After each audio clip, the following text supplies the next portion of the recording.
Բայց նախ այս իմացեք, որ վերջին օրերին պիտի գան արհամարողներ, ծաղրողներ, որոնք պիտի ընթանան ըստ իրենց ցանկությունների, եւ պիտի ասեն.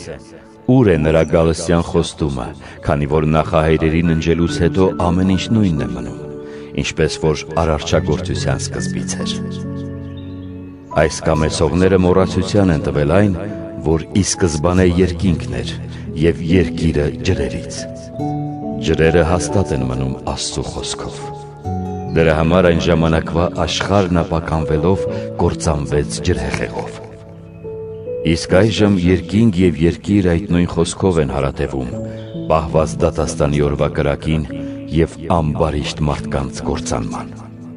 Այս ևս ձեզնից ծածկված թող չլինի, սիրելիներ, որ Տիրոջ համար մեկ օրը 1000 տարվա պես է,